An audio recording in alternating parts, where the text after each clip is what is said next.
Reinhard Bonnke called me and said, look, God has spoken to me. You've got to be my crusade director. And I said, I haven't got a clue what to do. And he said, it is so easy. Just go and do what the Holy Spirit tells you to do. Now go to Malawi and organize a national crusade. I didn't know where Malawi was. He just said, drive up to Zambia and then turn right. And you can't miss. Right. They allowed us to go ahead. They wouldn't give us a stadium, national stadium. That was a 75,000 seater. They gave us a field outside the stadium. And we set up and we had about 150,000 people show up. Wow. Welcome, everybody. This is Simon Gilbo with Inspired. Great to be back for another fantastic week. I'm really excited. I've been looking forward to this conversation for a while. If you're new to us, Inspired is all about meeting different mates of mine, connections from across the globe, whether it's in England or from, this will be a mixture. It's stories from around the world this week. But we're relentlessly bombarded by negativity in the press that just induces fear and cynicism and apathy and discouragement. And what we need to hear is stories of beautiful stuff taking place in the world. And yes, I just have got zero doubt that you're going to be inspired this week, because we got with us the irrepressible, the dynamic, the slightly nutty Gordon Hickson. Welcome, Gordon. Yeah, it's great to be with you. Fantastic. So really grateful to your brother-in-law, Duncan Vincent. We're at a monthly prayer thing. And he sort of reconnected us. We go back, I think our paths crossed at St. Aldate's about a decade ago. And you're married also to Rachel. And I was going to tell, because Rachel had an incredible impact on my cousin's life, but you know what, I'm not going to tell it. It's a miraculous story. We'll save it because we'll get Rachel on hopefully. Yeah, you need to get her. She's got so many stories. Yeah, fantastic. But anyway, Gordon, a sort of military background. I've just read his book Harnessed for Adventure, and I think you wrote that basically because you wanted to show your grandkids and the next generation that life with Jesus is meant to be adventurous and full of fun. So it's not boring. It's not, no. I mean, my favorite life verse is John 10:10. I've come to have life and life to the full, life in abundance. So anyway, let's just get into it. Interesting background. Tell us family, schooling, that sort of stuff. Yes, well, I did come from quite a privileged background. My father was Anglo-Irish. He was kind of from the ascendancy class, and 5 generations of military.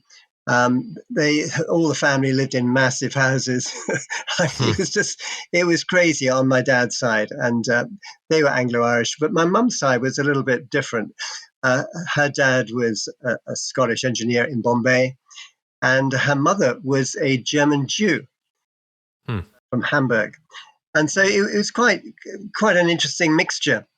But I kind of grew up in that military world and ended up going to Wellington, private school, Wellington College, and then off to Sandhurst Military Academy and Cambridge. And so really I was being shaped to be a kind of a world changer to run the empire. And sadly, the empire collapsed before I came out of school. So a lot of my generation actually tipped off into drugs and drink and really messed up their lives because they were shaped for something which didn't exist when they left. Yeah. For me, because I was at the age of 30 and I won an army scholarship, I was able to go into the army. And so I spent 10 years in the British Army. But that was really my formative years. And any sort of key moments in that time? I think for me, I was shaped in school, but obviously Sandhurst really got hold of me. And I think it was during the Sandhurst years that I really began to start getting a taste for adventure. Just say what Sandhurst is for people who don't know. Sandhurst is the Royal Military Academy where you're trained for 2 years. I did the last 2-year intake. But during that time, I had a real taste for adventure, and I decided to take 3 guys with myself to drive all the way to Persia, as it was then.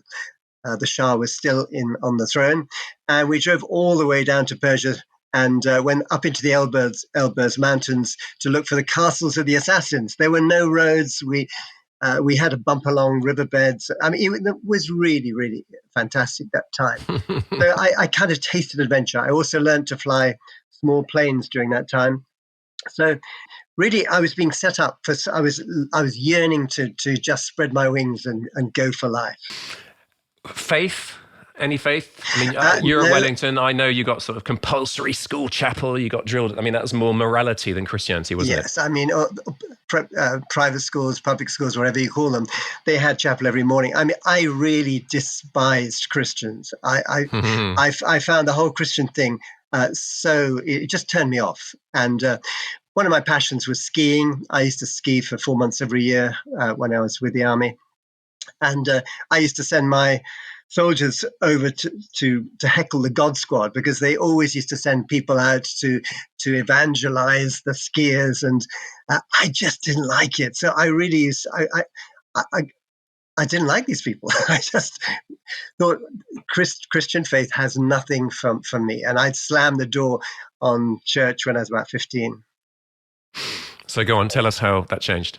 Uh, okay, well, I think for me it was the fact that during my ski time, I was in a place called Livigno, which is in North Italy, and Santos had sent a team along with a guy called, at the time, he was a Major, Zach Freeth. You know, Yes, his son Zach Ben. Freeth. But Yeah. Zach was really evangelizing all the skiers, and I really did not like this group of people. But it was Christmas, so I went to the little Italian chapel on that Christmas morning. And Zach picked up his Bible and he kind of preached it straight at me. You know, what good is it if you gain the whole world and you lose your soul? Yeah. I was absolutely hopping mad. I was furious. And I thought, you know, how could you possibly preach to people on Christmas Day of all days?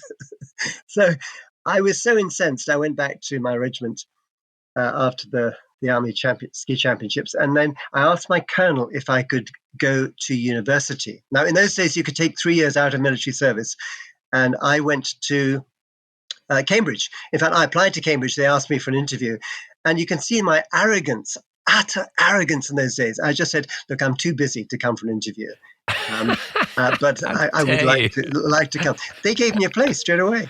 So I Wow. turned up at Cambridge, reading everything. I did social anthropology, social psychology, to try and rip religions apart. And I read on all these different religions and packaged them in to different control systems. And eventually I threw it all out of my life. I had to say that during that time, I had been kicked out of college because I was drunk every night.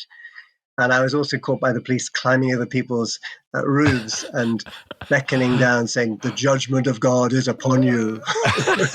So I was a bad lad and totally uncontrolled.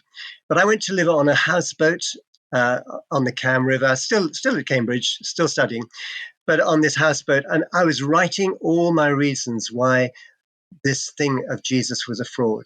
A guy called David McInnes had arrived in Cambridge, and he was preaching to all the students in the town hall. And I was furious. I was trying to stop everybody going, thinking, this is such a con. And the day after it finished, I sat down and so disappointed that so many had gone. And I'd started writing down all my reasons why this was a con. And suddenly, literally, the presence of God flooded onto the boat. I literally had a direct encounter with Jesus. Wow. I was Love just that. sobbing and sobbing and sobbing. You can't describe those moments, but I just Yeah. sobbed and sobbed and sobbed in the presence of God. And I got up from the floor and I wrote on the bottom, "I can never turn back. I know you're alive. I know you're the Son of God." And that, you know, that Wow. moment changed my life. It just completely gripped hold of me. I think I walked nonstop for 2 days. My whole world had just melted down, and I walked and I walked and I walked, and eventually I came back and I thought, my world's changed. He is alive, and I spent all my time out on the streets helping alcoholics, drug addicts, and I thought that these Christians weren't doing much good. So I started just trying to get out and help people and love people. But the thing is, I wasn't saved. I'd had an encounter with Jesus, but I wasn't actually saved. I knew he was there. And Interesting. I remember God spoke to me through an Irish alcoholic called Andy. And he looked me straight in the face and he said, to be sure, he said, "You're a total hypocrite. At least I'm filled with a bit of spirit. But you have absolutely nothing in you." And Wow. that completely blew my mind. I realized he Yeah. was right. I had absolutely nothing in me. And I was desperate. I just stopped going to lectures and I read and read and read and read and read and read and read the Bible for weeks. And I think God was waiting for my arrogance and my pride to be broken. And I Yeah. think when I was ready, God just suddenly spoke to me, not audibly, but right into my heart. And he just said very clearly, what good is it if you believe in me? The devil believes and he trembles. He said, you will only really know me if you surrender everything, all the good, all the bad. I want everything into my hands. And for me, it was an offer I couldn't refuse. I literally bailed out. I gave him everything and was baptized in the Holy Spirit. It was just saved, baptized in the Spirit. It was just the most extraordinary moment of my life. Suddenly coming in, not just knowing he was there, but having the fullness, being filled with him, overflowing with him. And that was extraordinary. Wonderful. It's very encouraging that you are obviously such a sort of hard-nosed dick, sort of far from God, and the encouragement of the Saul to Paul, utter turnaround, transformation, the supernatural element, and that supernatural. Some people's stories are more dramatic than others, but your life story has continued to be just incredibly dramatic. Go on, share those formative experiences during your early Christian life. Tell us about those. Well, yeah. I actually got saved at Cambridge in a revival. It was the 1974 revival where Nicky Gumbel got Mm. saved, Nicky Lee, um, Silla got saved, Ken Costa. I mean, all that crowd from HTB got saved then. I'm actually putting together a book at the moment of all of their life testimonies. I'm calling it Mm-hmm. Surprised by God in Cambridge. I'm going to bring it Mm-hmm. out this year. And I've got already almost 45 of their life testimonies, but I'm trying to get about 60, 70 of them. Because so many people came to Christ during then, and they changed, literally some of the things they did changed the world. Mm. But I went from that hot has atmosphere of revival back to my regiment in Germany. And I was in a place called Celle. Celle is my regiment, 94 Locating Regiment, was the ski regiment. And so I was in charge of the ski team, spent 4 months on skis, as I said. But I was just desperate for God. And while I was at Cambridge, I'd actually tried to run away from the God thing. This was before the encounter with God. But I tried to run away with God during one of my summer vacations. We get 3 months off during university. And I actually had to rejoin my unit over in Canada for a couple of weeks exercise. And I had been running away from God all the way up as far as I could, right up into the Arctic, to the very furthest Eskimo village called Tuktoyaktuk. I literally had a real encounter there because it was extraordinary. I thought I would disappeared and God would never be in this place. But as I walked into this little group of huts, I saw these Eskimos in a hut with their hands in the air worshiping. And I thought, how on earth did God get here before me? And anyway, just without the background, I now find myself in Germany, desperate for God. I was in the chapel every night praying, praying, praying, praying for the presence of God. And I heard about this group of Christians, military Christians, mainly American forces, getting together in Nuremberg. And so I drove all the way down to Nuremberg. And it was an extraordinary time. God showed me I didn't know where the conference was. God showed me where the conference was. And I went into this conference and I just prayed very simply. So I said, God, show me where the conference is. And hey, I need a bed for the night. It was that simple. And I walked out of the meeting that evening and thought, well, somebody's going to offer to put me up. And nobody did. And Mm-hmm. as I was walking away, this little short guy came running up, panting, saying, oh, thank God you're still here. The Holy Spirit sent me to pick you up. Wow. And I thought, wow, that's pretty cool. I didn't know this kind of thing happened. But anyway, I went back to his house and he turned out to be a Canadian pastor living in Germany, evangelizing in Germany. So he said, how on earth did you get saved as an army officer? So I told him my story about how God chased me all the way up into the Arctic. And then I saw these Christians up in Tuktoyaktuk. And he just began to cry. And he said, He said, I can't believe this. He said, my wife and I have just felt that God's lost our telephone number. We just feel so far away from God at the moment. We don't know what we're doing here. But he said, you know what?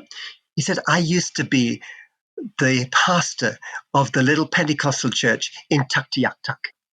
He said, No. those Eskimos that you saw were probably people that I'd led to the Lord. And I thought, wow, God, Oh, how do you do this? So yes. what God was doing was taking my little bitty image of God and showing me that he could do big, big things. Yeah. And then a few weeks later, I was desperate for fellowship and I went off down to Braunschweig, Wolfenbüttel, where I'd heard there was an American Bible school from CFNI, Christ for the Nations Institute. And while I was there, we had an extraordinary outpouring of healing. And I remember watching this one girl who had a twisted face, twisted body. She could hardly walk. She was miserable, limping along. And I watched the Spirit of God coming on her. Never seen it ever since, even when I was with Rainer Bonke. But literally, her whole body was straightened up. She Wow. just leapt in the air and began to run around the building, screaming as God completely remodeled her whole body. And there was a Wow. young boy next to me who's been given a terminal sentence of 5 brain tumors. The fire of God touched him. He was completely healed. And Beautiful. the doctors lately confirmed they'd all disappeared. So seeing God as a big, big God who could bring people across the universe and then seeing healing, that just blew my mind. And then I heard about a group of Christians called Youth with a Mission down in South Germany. They just finished at the Olympics and they'd taken over a place called Schloss Hulach. And I went down to join them for a week of leave. And while we were there, we just really got into God's presence. We began to pray and seek God. And we really felt very distant from God. We all began to one by one share how empty and hardened we felt in our spirits. And then suddenly it was like heaven opened. And I've only been in 3 meetings like this in my life, but literally the heavy kabod, or the heavy presence of God just flooded through into the building. We were Mm. all thrown off our chairs onto the floor and literally was like an elephant sitting on us, just a heavy presence of God. The only time in my life I've audibly heard God talk to me. And Mhm. I just suddenly was enveloped with the sound of God's love for me. It that ruined me for life for doing religion. I touched God. God had touched me, and I Yeah. needed to know the real thing. And Mm. so you'll probably find in my books that I really do not like religion. I want God. I want to see people touched by a Yeah. viral, contagious faith, not stuck Mm. in a sterilized religion. Mm. So that was very powerful for me. Those things. And then I think the final thing was when I used to go every night into the chapel praying, praying, praying. And I think it was about 3 months later, I had to go on a course down to Rhine-Dahlen. And God sent a young Ghanaian boy. He was about 17. And he just walked straight up to me on the street. I've never met him before. He pointed at me and he said, God has sent me because he's desperate to break through to you. I was Wow. furious because I'd been trying for months to get through to God. And here he was saying, God's desperate to get through. And he said, hey, wait, God sent me to you to teach you how to pray. He took me back to his room and he said, listen, Mm. you've got to get this. God does not answer prayer. God answers prayers of faith. He said, you have been Mm. digging yourself through your prayer into a hole that's deeper and deeper and deeper and deeper into concrete of unbelief. And he said, listen, you got to change that. He said, faith comes by hearing God speak to you. So come on, I want you to go back to being a child. Psalm 23. I want you all day long just to thank God. Lord, I want to thank you that you're my shepherd. I want to thank you that you're going to lead me. You're going to guide me. You're going to restore my soul. He said, I want you to keep thanking God simply in that psalm until faith comes. You know, it took me, and this concrete of unbelief was so thick, it took me 3 days. Maybe it was the fourth day. But I was walking around my chapel just saying, oh, Lord, I want to thank you that you're my shepherd. And suddenly faith came. It was a tangible coming of faith. I was flooded with faith. Yes. And I just began to leap and jump and scream and run around the chapel saying, yes, yes, yes, you're my shepherd. Thank you. Literally, I touched tangible faith coming in from the word. And that changed my prayer life. I realized that we can pray our way into complete unbelief. And we've got to pray ourselves through the word of God into faith and hear from God and step into him and believe him.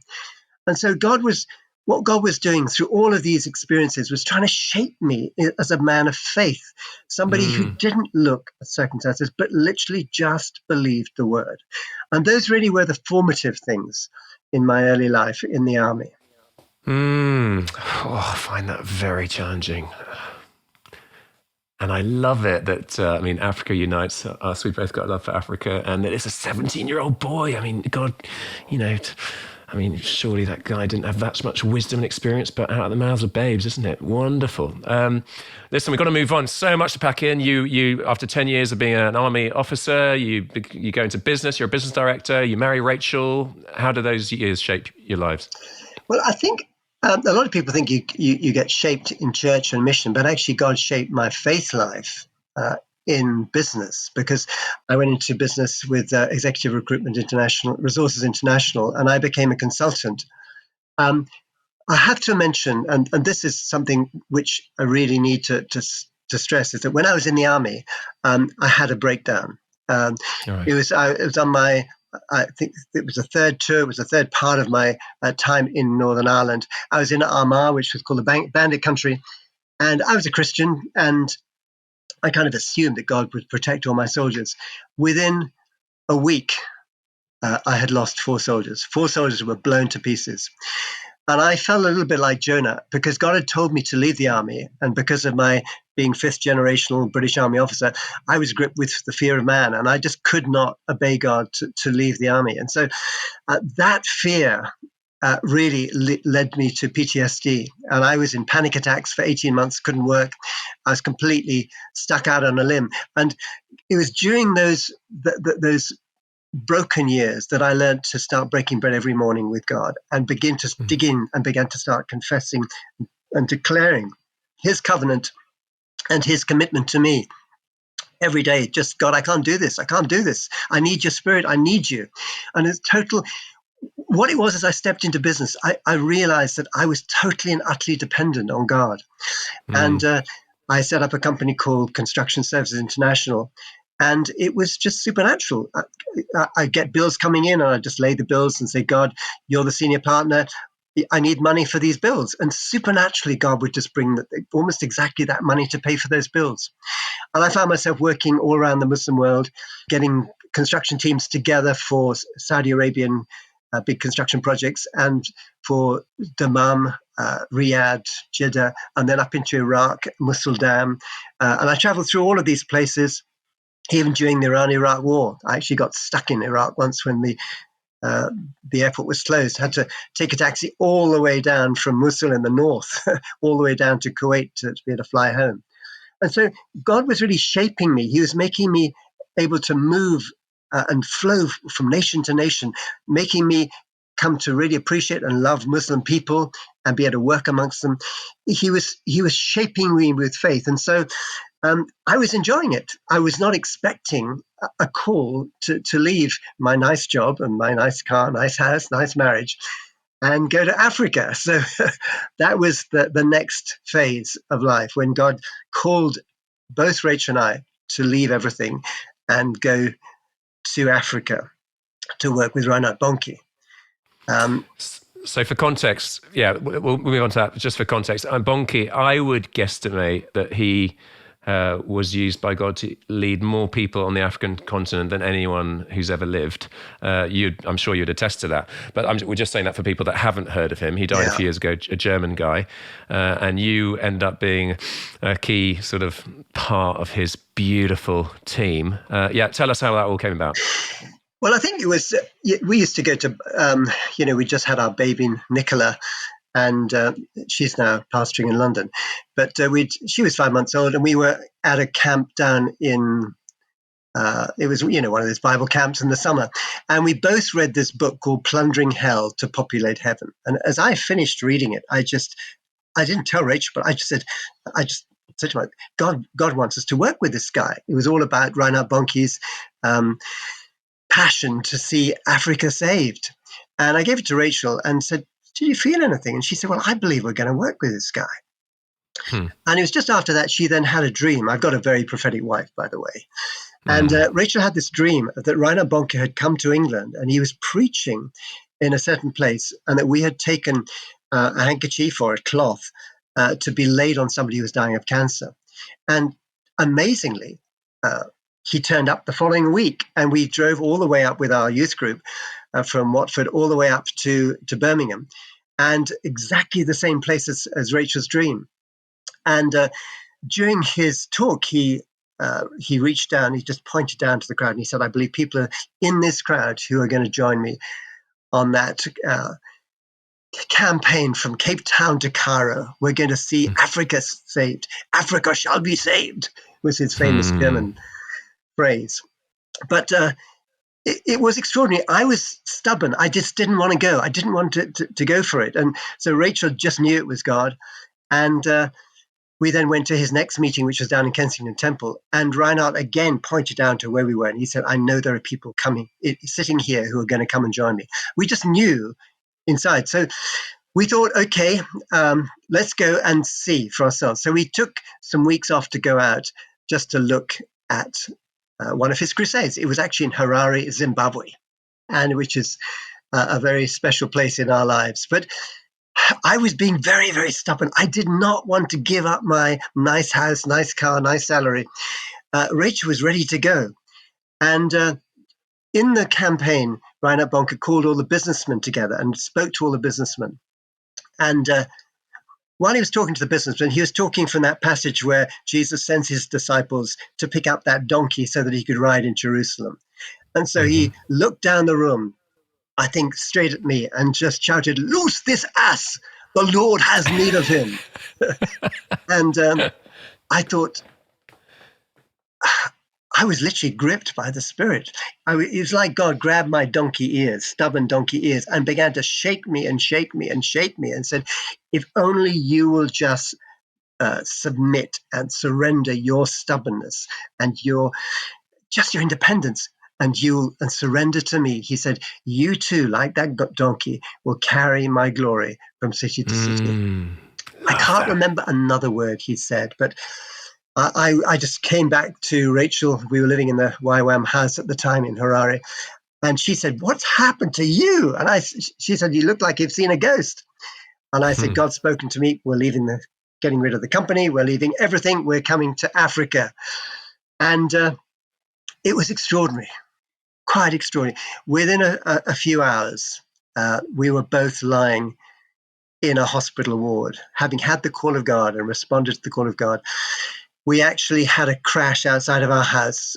Mugabe's personal aide and 3 cabinet ministers crashed in front of the house, and we rushed out to rescue them. I went back and I got a crowbar, and as we were crowbarring the guy out of the car, a 7-ton truck hit us, and a doctor had joined us on the scene. The crowbar went straight through him in the front and out the back, and Rachel was completely sandwiched between the car and the truck, both her legs broken, completely snapped, and my spine was broken, my pelvis was broken, and we were shunted down the road. But I remember that when something happened in my spirit, when that truck hit me, my spirit saw something. I just saw in my spirit, if the devil doesn't want us in Africa, then God definitely does. And so apparently, unconscious, I was lying in the ditch, just singing in tongues or praying in tongues. It was just weird. And the doctors said to Rachel, do you know what he's saying? She said, I haven't got a clue. They didn't understand tongues. But we were taken to the hospital, and Rachel was then in a terminal coma. She slipped into this fat embolism, which went into heart, lungs, and brain. And the doctor said that she was brain dead. And they said that if she lived, she had 5% chance of living, but she would be a vegetable because she was brain dead. But I just sat with her. The first night I was in the hospital. God supernaturally fused my spine together. I was completely healed in my spine. No pain, nothing. And I sat with Rachel and began to sing over her. And her dad flew out on the 5th day and just commanded her to come back to life. And literally within 5 hours, she just came straight back into her consciousness. They couldn't believe it because she was literally completely normal. They gave her all these books to read and she was completely normal. She got a certificate back then to say she was brain normal, which I didn't have, and became the source of laughter in the family. But we finally got shipped back to England.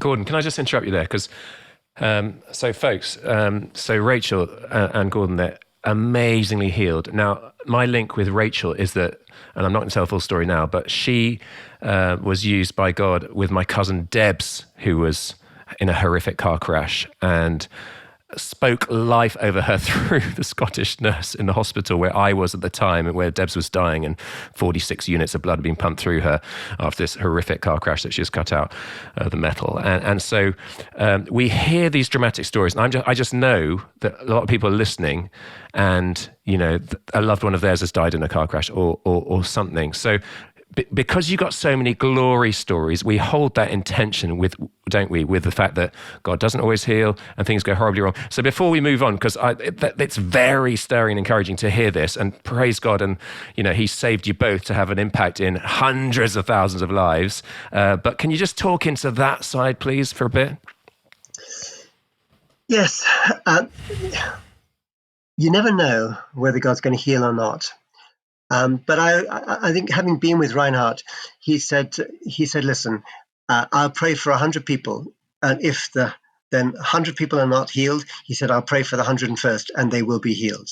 So it's a matter of having faith that God does heal. Our responsibility is just to pray. We are not the healer. We just have to pray. And I think it's praying in faith. Even if you're praying in faith, sometimes it doesn't happen. I did see a huge amount of healing when I was with Reinhard Bonnke. And I have to say, we've begun to see more and more healing coming into the Western world and people beginning to step in. I think that's largely because our churches have been filled with people from the global South who are faith people. They're praying people. And I think the unbelief in Britain has been shifted a lot. I think the faith levels are rising. Our pastor lost his wife to cancer. To brain disease, and that was 2 years ago. So we've been through all of that. She had the most extraordinary. Actually, she was taken to heaven 16 hours before she died, and she was in the MRI machine, and she had this most extraordinary visitation to heaven. Was taken through the whole place, and then, with that sort of euphoria, she suddenly came back into her body, and she was just been sent back to say goodbye to everybody. She was glowing, and she just said goodbye to everybody. And 16 hours later, she couldn't wait to get back. And so I think we've got to realize it's not just about on earth. There is an incredible heaven to believe for, and so often yes, it's a tragedy when people are not healed and they die, but there is a heaven if they have faith. There's the most extraordinary euphoric presence of God that we enter. And so, yes, we go through some tough stuff. I was going to share this a bit later, but I'll share it right now. God allowed me to go through some stuff probably about 3 years ago, where God warned me that I was going to go through this. And literally the next week, I was told I had cancer. And I had to walk through 5 months of just being told, you've got cancer, you've got cancer. I just told the doctor, look, I know I don't have cancer. I know I don't have cancer. I didn't tell him God had told me I didn't have, but he rang my wife and tried to persuade her that I had to face the facts and realize I had cancer. But literally after all the tests for 5 months, he finally said, I'm stumped. I don't know where it's gone. There's nothing here. And then I was told by the top consultant in the JR for Parkinson's that I definitely had Parkinson's disease. And I had to walk through that. He said, if you don't have it, he said, I'm going to retire, because he said, I'm pretty well always right. But I had to walk through months and months of test after test of Parkinson's disease. And I didn't have any treatment, but I just kept on saying, look, I haven't got it. I haven't got it. And finally I said, look, you're going to have to show me on a scan the damage in my brain. And he said, well, there's only one scanner in Oxford. He said, I'll tell you what, I've got a research budget. I will pay for your scan just to show you and convince you. He put me through the scanner, and I had the most extraordinary letter the next week. Reverend Hickson, I am utterly confused. Your brain is completely normal, not the slightest trace of Parkinson's or brain damage disease. It was Wow. extraordinary. And anyway, during that time, I also had I'd had an operation just before that where I had a gallbladder operation which went wrong, and I was incapacitated, couldn't walk, couldn't use my arms, and I had months and months of pain. It was through prayer, Rachel's prayer, and her praying with people globally that I got healed of that. So after those three things, I just said, God, what is all this about? I'm now fit, I'm healthy, I'm back to running. I'm almost 74 and back to running and happy and healthy. But I felt God saying, all hell is going to break loose against the church. You're going to have to toughen up and recognize the battle we are entering. We're entering a global harvest. We're entering an unprecedented Come time of on. mission and harvest, but you're going to have to toughen up. You're going to have to not take any label. Don't take the labels the devil puts on you. Get strong, get hold onto faith and push through this. You will not be able to get through it unless you grab my hand and get pulled through this time. This is so important because we're stepping into a fantastic moment in mission life. Wow. How did we get there? Yeah, listen, again, so much to cover. Your bonky years, just tell us about you, because you can't cover everything, but to give us a taste of the sort of stuff you're involved in, tell us about the Malawi miracle. Go Yeah, for it. okay. Well, I mean, the taste is basically we ended up working for Reinhard Bonnke. The sad truth is that they actually refused to take me. And it was by a complete miracle that God told us to book a plane and go to Harare, Zimbabwe. Literally, God just told us, go to Harare, Zimbabwe, and you're going to work with this man. But they actually didn't live in Harare, Zimbabwe. They were in South Africa. And so we actually booked a flight to go to Harare, Zimbabwe. And the night before, traveling to join Reinhard, we were going to be part of the prayer team. That's what we thought. I rang the office and I said, guys, I don't know what's going on here, but I know you're in South Africa. We're flying tomorrow to Harare, Zimbabwe. And they said, that's unbelievable. They said, we just come out of a board meeting and we've decided to close down all of our operations in South Africa and we're moving to Harare, Zimbabwe. We're so excited you can Love join it. us. And so basically God was testing our faith Yeah, to step out and do things when he love told us that. to do it.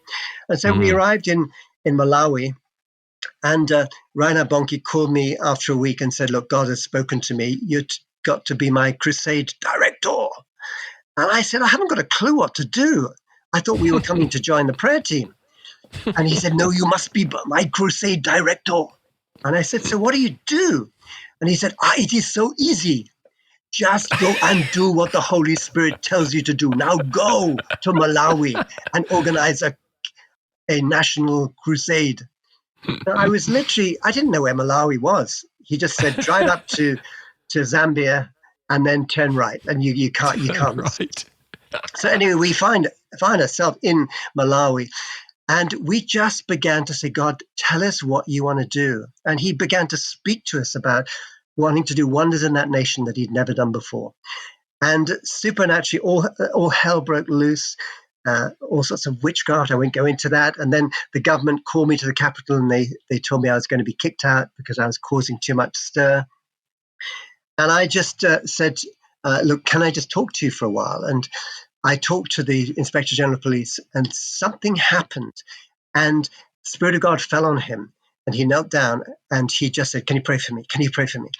And then he opened the door and he said, these people are important for our nation. He told all of his staff, whatever they need, give it to them.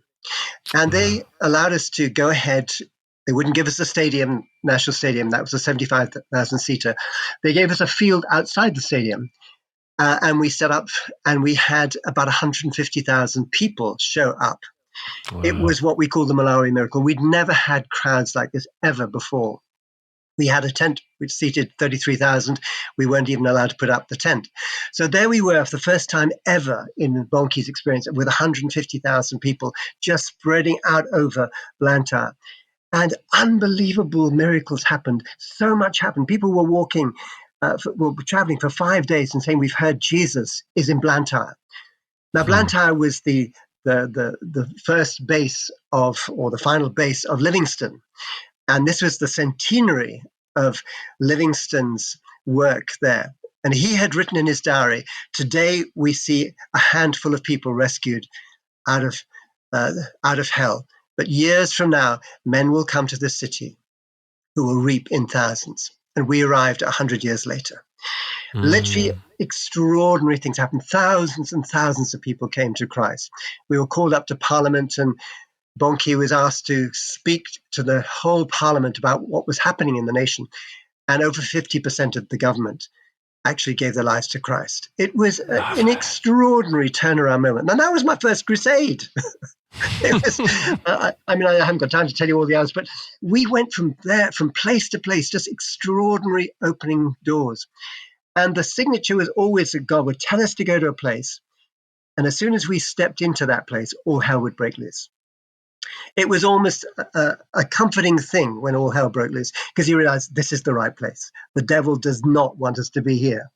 And I think because I'd learned faith during those years, before in the army and in business, I understood the work of God, that you hear from God, you step in, and you do not give up. You push through, and eventually breakthrough comes. And so place after place I was with Bonnke eventually as his international campaign director, doing crusades all around the world. And it was extraordinary watching God break through faith in nation after nation. I'm just trying to remember on the Malawi miracle, there was one, in terms of, the witchcraft element. Do you know the story I'm referring to in terms of, the spiritual warfare that was going on against you at the time? When we first arrived, I called all the pastors together, and one very weird pastor who had a controlling spirit, he took over and he said, I'm going to be the chairman. And the Holy Spirit said, watch out, don't allow him to be the chairman. And so we said, no, you cannot be the chairman. Now, that guy was basically in witchcraft. He had been an incredibly anointed healer, but then people had been sending him lots and lots of money, and he'd used that money for all sorts of businesses. And eventually, because he ran out of money, he then began to start sending women out.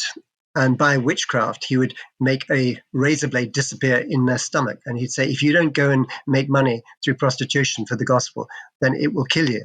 And so that was the kind of witchcraft. And we were sent a letter by this man. The moment we opened it, we began to vomit and vomit and vomit. And we ran down to the pastor downstairs. We were living above a church. And the pastor literally, you opened it and you start vomiting. Yeah, instantly. And we just ran downstairs, and she said, this is just a normal curse. And she broke the curse. We went out and we burnt the thing, and instantly we were healed. So we were stepping into, because Western people... That, by the way, for a lot of people, that, I've been in Africa for 20 years, that doesn't blow my mind, but for a lot of people, that's a stretch to believe, isn't it? Yeah, it is. I hadn't got a clue about the spirit world or demonic world until I went to Africa. And it was in Africa that I encountered the demonic, right in your face. And that is why we saw so much healing, because we watched demons being kicked out of people. We had a place we called the pig pen. And during the Crusades, anybody who manifested with demons, we'd take them to the pig pen. And we had hundreds. Wow. And one by one, we would get them free. And they would be delivered from demonic powers. We just don't believe demons have got passports to come into England, but sadly they do. I'm afraid they're all around, but they're very deceptive. In Africa, it's right in your face. In Asia, it's right in your face. And so we need to wise up and realize there are demonic powers which are confronting us.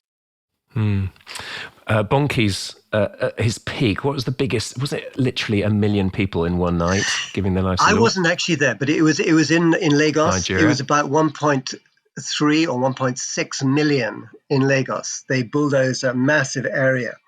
And it was the most extraordinary extraordinary thing. As far as the eye could see, 1.3 or 1.6 million people. The largest crowd I ever had was about 300,000, and that was in India, in Hyderabad. But it just got bigger and bigger and bigger. So I was privileged to be there in the early days of the breakthrough into numbers, and then it increased and increased and increased. And Reinhard was the most extraordinarily humble guy. He took no credit. He just had a word from God, and it was going to happen. And he just imparted that faith. I think it was 78 million people came to the Lord through his work. Wow. I mean, Daniel Calendar has, I think in the right way, has multiplied that gift. But instead of trying to do it himself, he's multiplied probably several thousand evangelists now, sending them all over the world to different places. So the gift is really multiplying. And I think it's at a very critical time as we step into this global harvest.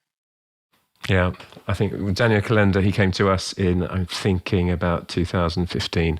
And yes, I saw firsthand, this is, bona fide. I know there'll be some people listening who are struggling to believe some of these stories, but I saw them firsthand as well. In fact, I took a doctor friend of mine, a missionary doctor friend of mine to this meeting. I'm guessing there are 150,000 people there, biggest crowd I've ever been in. And this is in Bujumbura, one of the big field areas. And the missionary doctor said that sort of miracles are happening, but he was like, my training, it just stops me from believing that it's possible. It's interesting, isn't it? It's much harder for us with our sort of secular materialistic worldview foundation to be able to have this breakthrough of childlike simplicity of faith. It's very difficult. I mean, you literally have to just trust because you see it. I think one of the most beautiful ones I saw was in Nakuru, where this guy who had been deaf and dumb for 40 years, he got healed on the platform. And I mean, when you get healed 40 years, never being able to speak or hear, literally, I went back to Nakuru 6 months later, and he was preaching in the marketplace. I mean, completely healed. Lovely. I mean, there were bonkers. I mean, he always used to say, "This is not me. This is literally the supernatural outpouring of the Spirit." Even people getting raised from the dead. Reinhard used to say, "This is not me. It's just supernatural." Folks, I am so excited to tell you about the new Inspired book. Basically, we've done about 200 episodes now, packed with mind-blowing stories. And so we approached by the fantastic publisher 10 of those to get some of them down on paper. So we've taken the stories of 8 former guests, each one very different, but connected by one thing, that they're being used beautifully by God to share the gospel of hope around the world. That could be in the jungles of Brazil or the mountains of Cambodia or in the slums of Uganda. I don't know about you, but I grew up on some of the old classic missionary stories. Could be Chasing the Dragon or God's Smuggler or The Cross and the Switchblade. And my hope is that this book will be a similar inspiration to a new generation. I genuinely think teenagers like my kids would find it really engaging. These are modern day stories of the unsung heroes of the faith. So if you want to pre-order, you can go to greatlakesoutreach.org/inspired book to grab one copy or multiple copies to pass it around. That's greatlakesoutreach.org/inspired book. I'm really excited. Bring it on, and all the proceeds will go to our ministry, which is helping the poorest of the poor. It's a privilege to be able to share these stories. And on that note, let's get back to the podcast. So at some stage, God said, time's up there with Bonnke. You come back to England. What next? Yeah, I won't go through all the story, but God did tell us, and he had to wrestle with me to go back to England. And he said very clearly to us, this appointment is not for your disappointment, but for my coming appointment. And we really felt an excitement as we went back. I took over the group of churches which had been started by Rachel's father, Alan Vincent. And it was extraordinary.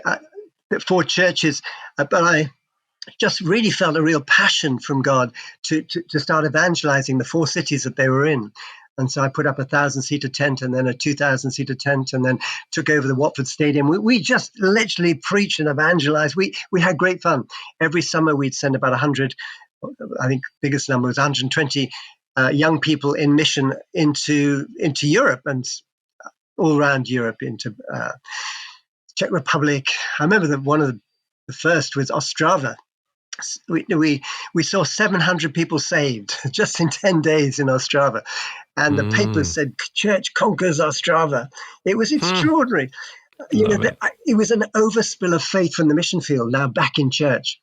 But I released all of those 4 churches into different denominations, one into Elim, one into Assemblies of God, one into Partners in Harvest with John and Carol Arnott, and one into Salt and Light. And so literally we let them all go into different families and then begin to church plant. And so I eventually handed over the churches to everybody, and I started working for Rachel. Rachel's ministry of Heart Cry had just started, and we set up a thing called the London Prayer Net. And at the first instance, it was called the M25 Prayer Net, but then it became the London Prayer Net. And back in 97, we were developing 24-hour prayer all around London, 12 different sectors of London. And it was wonderful watching the prayer of prayer and unity breaking through in different places. And we were eventually just told by God to close everything down and to move. Now, I hadn't got a clue what God was doing, but he eventually sent me to Oxford. Now, I was at the time the missions director for the Assemblies of God in England, and so I was their missions director for the assembly for the Muslim world, not their top guy, but just the missions director for the Muslim world. And so, really, I had a passion for Muslims, but I didn't like the Anglican Church at all. And here was God telling me to go to Oxford to become an Anglican vicar. I struggled and struggled. But anyway, long story short, I ended up going to a meeting in St. Aldate's Church, which was the big student church. I took my son up that day to look at St. Anne's College, and I just happened to be sitting there, and the rector's wife had a prophetic word, and she turned to me and she said, God's just spoken to me that you're going to be the next parish vicar in this church. And I burst out laughing. I said, listen, I'm a Pentecostal. I would never, ever become an Anglican. And lo and behold, I became the parish vicar of St. Aldate's. I went to see the bishop, and the bishop was not exactly on my wavelength. He was very liberal. And but he'd been to my school, my private school, and he'd been to Sandhurst, he'd been to Cambridge. We talked for 45 minutes about our childhood and youth. And then he said, listen, I don't normally do this, but I'm going to ordain you on the spot. Go and do it. So I literally got ordained on the spot and told to be a vicar. But I haven't got time to share what happened, but basically it's a fabulous time. I loved my time at St. Aldate's. One of the best times I've had in ministry. But it was there that I burst with Tim Green, a ministry called Mahabba, which is the Mahabba network. Mahabba means love in Arabic, but it basically trying to wake up the Western church to reach Muslims, precious Muslim people, unveiling Jesus to precious Muslim people. And so I guess that's my passion. If we're coming to a close, I can just say I've had an encounter with God where he said, come on, why won't you believe me for 30 million Muslims?